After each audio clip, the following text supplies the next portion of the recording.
हिंदुस्तान, 1 अरब से ज्यादा लोग, लाखों सपने, कुछ बनकर दिखाने के। लेकिन बुनियाद कौन बने जो बड़ी से बड़ी इमारतों को मजबूती से खड़ा रखती है?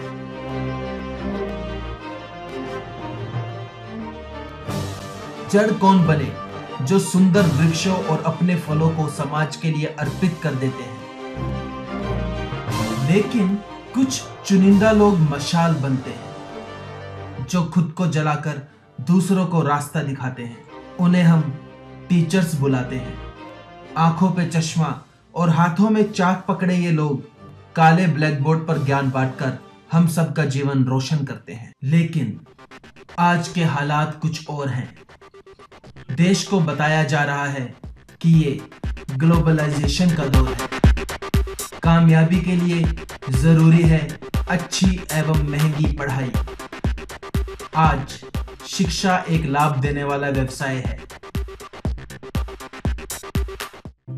सर्व शिक्षा अभियान का दम भरने वाली सरकारें, करोड़ों रुपए खर्च करके पार्क बनाने वाली सरकारें, न्यूक्लियर प्लांट्स, कॉमनवेल्थ गेम्स पर लाखों खर्च करने वाली सरकारों के पास अध्यापकों को वेतन देने के लिए पैसे कम पड़ गए और एक मजबूत शिक्षा व्यवस्था कायम करने में नाकामयाब रहे। अपनी जिम्मेदारी से हटते हुए शिक्षा व्यवस्था में निजी पूंजी की स्वीकृति दे दी गई।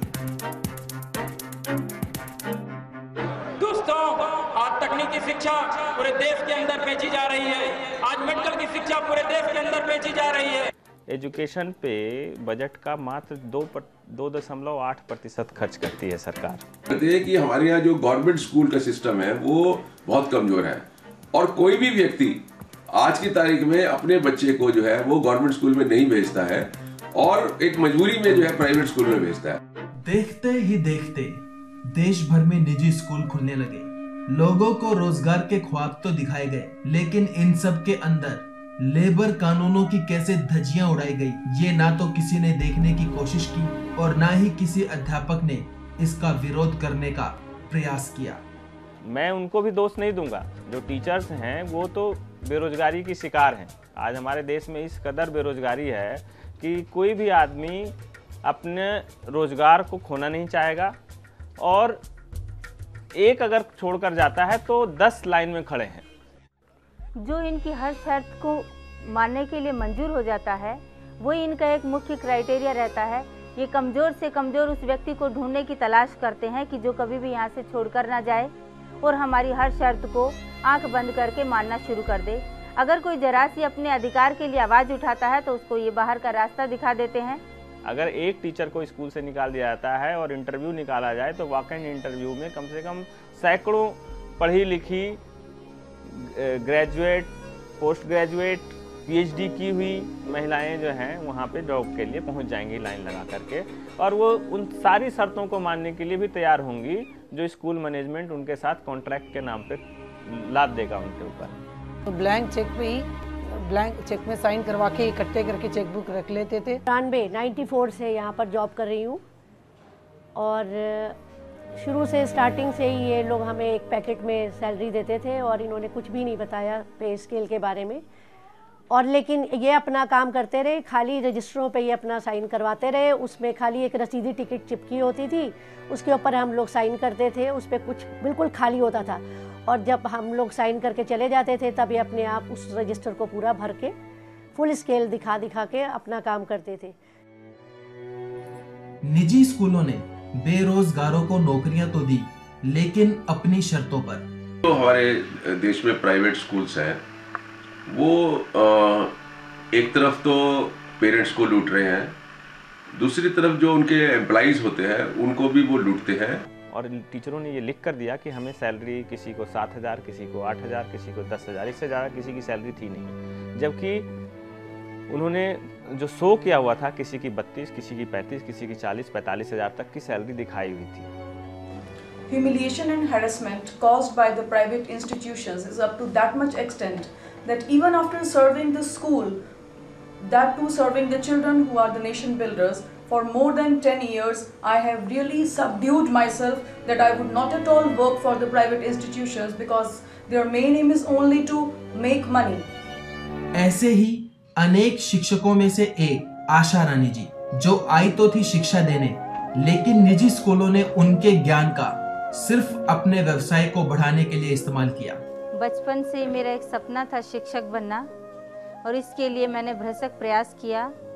मैं एक शिक्षिका के रूप में एक स्कूल के अंदर राष्ट्र की सेवा करने का कार्यभार संभाला, लेकिन मैंने कभी ये नहीं सोचा था कि सपने को पूरा करने के लिए मैं इतने बड़े भ्रष्टाचार के अंदर इतनी सारी मुसीबतों को झेलूंगी। भ्रष्टाचार की सीमा लांघते हुए स्कूल्स ने शिक्षकों से पे कमीशन के हिसाब से रजिस्टर पर साइन कराए, यहाँ तक कि शिक्षकों से ब्लैंक चेक बुक पर साइन करवा लिए जाते थे।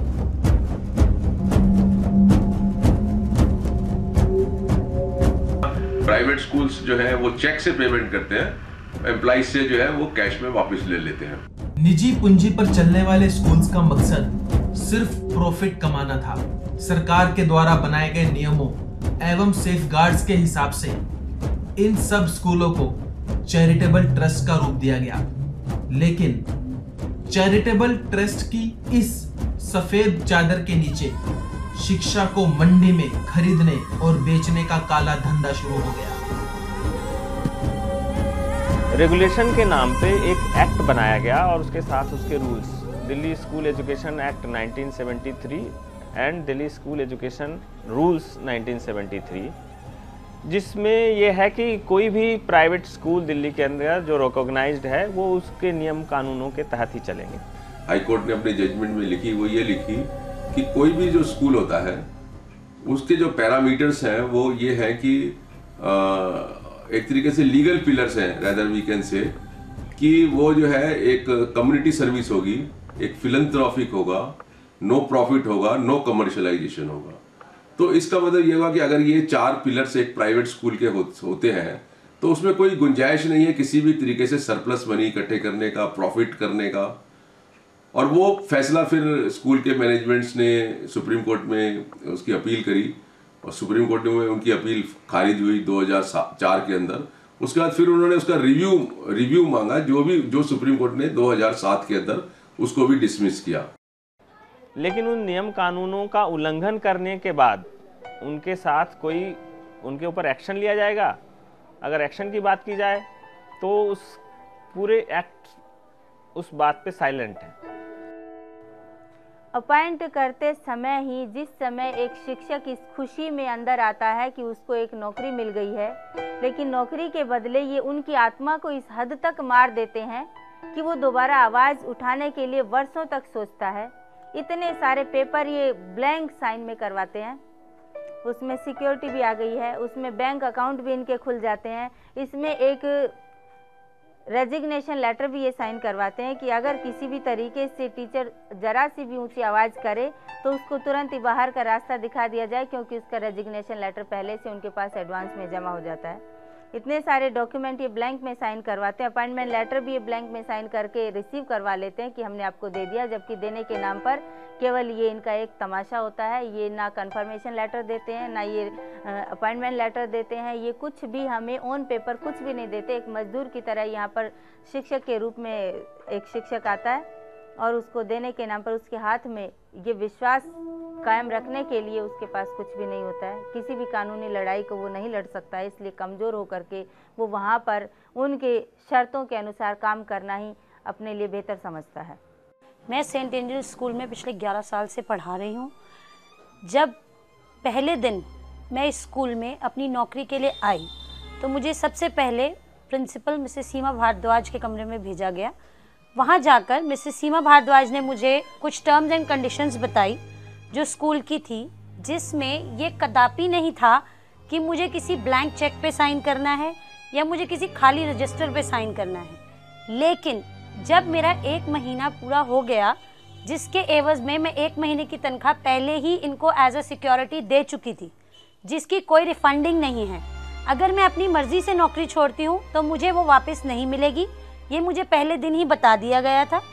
उसके बाद जब 1 महीना पूरा हो गया और मेरी तनख्वाह मिलने का दिन आया, उस दिन मुझे मिस्टर आशुतोष भारद्वाज जो स्कूल के मैनेजर हैं उनके कमरे में भेजा गया और उन्होंने मुझे कहा कि आपको इस खाली रजिस्टर पे साइन करना है तभी आपको 1 महीने की तनख्वाह मिलेगी, वरना नहीं मिलेगी।